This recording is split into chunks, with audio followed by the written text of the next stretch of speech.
नमस्ते, मैं डॉक्टर दीक्षा शर्मा हूँ। मैं पुष्पांजलि hospital and research centre Agra में आईवीएफ सेंटर की हेड हूँ। तो आज की वीडियो का विषय है कि नील स्पर्म क्या होता है। नील स्पर्म को हम एजोस्पर्मिया भी कहते हैं। नील स्पर्म या एजोस्पर्मिया कब कहना चाहिए? तो एक रिपोर्ट के आधार पे हम कभी भी एजोस्पर्मिया का डायग्नोसिस नहीं बनाते हैं। अगर हमें एजोस्पर्मिया का डायग्नोसिस बनाना है तो एटलीस्ट हमें 2 सीमेन रिपोर्ट्स होनी चाहिए।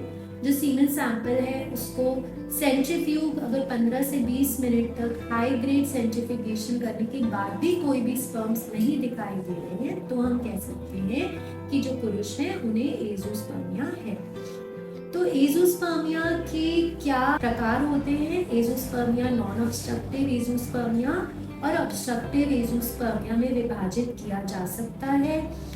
जब हमारे स्पर्म्स बाहर नहीं आ रहे हैं या नील काउंट आ रहा है तो उसके 2 मुख्य कारण हो सकते हैं। जब नॉन ऑब्स्ट्रक्टिव एजोस्पर्मिया का ये मतलब है कि हमारे जो स्पर्म्स हैं या तो टेस्टिस में कम मात्रा में बन रहे हैं या बहुत ही थोड़े थोड़े कुछ जगहों पे बन रहे हैं, तो इतनी मात्रा में स्पर्म्स नहीं होते हैं कि बाहर आपके नॉर्मल काउंट आए, तो इसको हम नॉन ऑब्स्ट्रक्टिव एजोस्पर्मिया कहते हैं। ये इसके कारण ज्यादातर आनुवंशिक होते हैं और नॉन ऑब्स्ट्रक्टिव एजोस्पर्मिया में सिर्फ 50% केसेस में अंडर टेस्टिस में हमें स्पर्म्स मिलते हैं। कई बार बहुत ही कम स्पर्म्स होते हैं और नॉन ऑब्स्ट्रक्टिव एजोस्पर्मिया में हमें अंदर भी स्पर्म्स नहीं मिलते हैं। जो ऑब्स्ट्रक्टिव एजोस्पर्मिया है उसका ये मतलब है कि आपके टेस्टिस में जो स्पर्म्स का प्रोडक्शन है या शुक्राणु जो है वो सही है, लेकिन जो नली हैं जो स्पर्म्स को टेस्टिस से बाहर तक लाती हैं उनमें कोई रुकावट है या वो पैदाइशी बनी हुई नहीं है या कोई सर्जरी में उन नलों में कोई प्रॉब्लम आ गई है किसी सर्जरी के दौरान, तो इस कारणवश बाहर स्पर्म्स नहीं आ रहे हैं। ये होता है ऑब्स्ट्रक्टिव एजोस्पर्मिया। ऑब्स्ट्रक्टिव एजोस्पर्मिया का प्रोग्नोसिस अच्छा होता है। ऐसे मरीजों में 80 to 90% केसेस में अंदर टेस्टिस में जो स्पर्म्स का जो प्रोडक्शन है वो नॉर्मल मात्रा में होता है। तो आगे हम क्या कर सकते हैं? अगर हमारे अंदर टेस्टिस में स्पर्म्स हैं तो हम इन स्पर्म्स को टेस्ट ट्यूब बेबी के द्वारा बेबी बनाने के लिए यूज कर सकते हैं और आप अपने ही स्पर्म से हेल्दी बच्चा हो सकता है।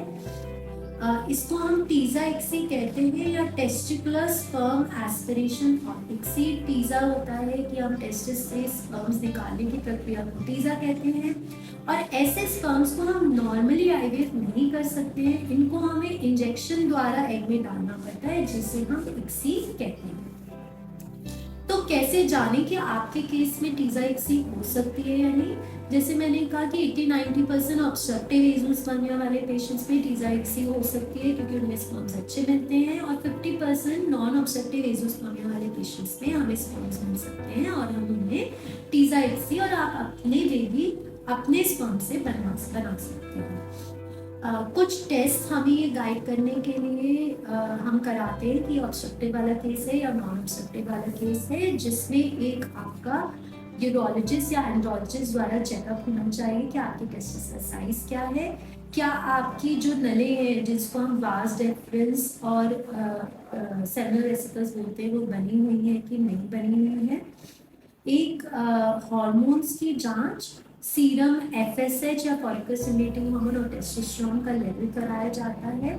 अगर एफएसएच का लेवल बहुत हाई है और टेस्टिस काफ़ी छोटा साइज है तो ये ज़्यादातर ऑब्स्ट्रक्टिव एजोस्पर्मिया होता है और ऐसे पेशेंट्स में कई बार हमें स्पर्म्स नहीं मिलते हैं।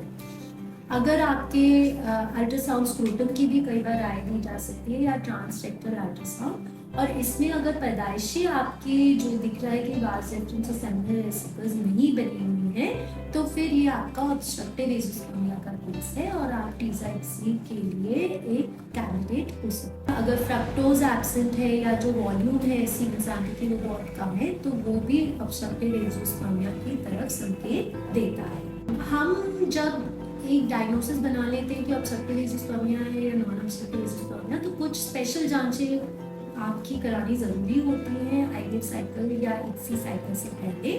ऑब्स्ट्रक्टिव एज़ोस्पर्मिया वाले पेशेंट्स में एक बहुत ही जो एक गंभीर बीमारी है सिस्टिक फाइब्रोसिस कॉमनली पाई जाती है, तो उसकी जीन आप में है कि नहीं उसके लिए हम टेस्टिंग कराते हैं, क्योंकि अगर वो जीन दोनों महिला पुरुष में है तो आगे होने वाले बच्चे में भी सिस्टिक फाइब्रोसिस की बीमारी हो सकती है, जो कि एक गंभीर बीमारी होती है, छाती की बीमारी होती है, बार बार छाती के इन्फेक्शंस होते हैं और ऐसे बच्चों की जीवन काल भी कम रहता है।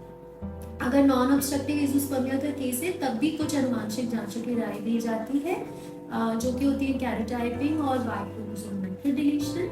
इससे हम आपको गाइड कर सकते हैं कि आपके होने वाले बच्चे में कोई अनुवांशिक प्रॉब्लम या कोई हेल्थ प्रॉब्लम तो नहीं होगी। एक जो आम सवाल होता है पुरुषों के दिमाग में वो ये होता है कि क्या हम एज़ोस्पर्मिया को मेडिसिन या सर्जरी से इसका इलाज कर सकते हैं। तो अगर सर्जरी की बात करें तो जो ऑब्स्ट्रक्टिव एज़ोस्पर्मिया के केस हैं, स्पेशली अगर आपकी पहले वासेक्टमी हो गई है या बच्चे बंद करने का पुरुष का ऑपरेशन हुआ है, तो ऐसे पुरुष जो है वो ऑपरेशन करा सकते हैं दोबारा, वासेक्टमी रिवर्सल दोबारा से उनके गले जोड़ सकते हैं, और इन पुरुषों में सर्जरी का सक्सेस या सफलता का दायरा अच्छा रहता है। 70% केसेस में आपकी जो नली है वो दोबारा काम कर लेते हैं और आपके सीमेन में दोबारा से स्पर्म्स आ जाते हैं। जहाँ तक मेडिसिन की बात है, क्योंकि बहुत बार हमारे मन में ये विचार आता है कि हम कोई मेडिसिन लें और हमारे स्पर्म्स बनने लगे, तो केवल 1% पुरुष जिनमें दिमाग से जो हार्मोन्स निकलते हैं वो कम है और उसकी वजह से स्पर्म्स नहीं बन रहे हैं, जिन्हें हम हाइपोगोनाडोट्रोपिक हाइपोगोनाडिज्म बोलते हैं। ऐसे पुरुष में कुछ इंजेक्शंस जो है वो हफ्ते में 2 बार 3 महीने तक लगते हैं, जिससे हमें कुछ फायदा मिल सकता है, बट ये केवल 1% पुरुष होते हैं और ये भी हम एफएसएच और टेस्टोस्टेरोन की जांच से हम पकड़ सकते हैं कि आपको हाइपो तो नहीं। तो मैं आशा करती हूँ कि आपको ये वीडियो अच्छा लगा हो, आप अपने सभी विकल्प के बारे में जाने हो कि एज़ोस्पर्मिया में आपको क्या क्या ऑप्शंस रहते हैं, और आप अपने और सवाल हमसे कमेंट्स में पूछ सकते हैं और इस वीडियो को लाइक एंड सब्सक्राइब कर सकते हैं। Thank you.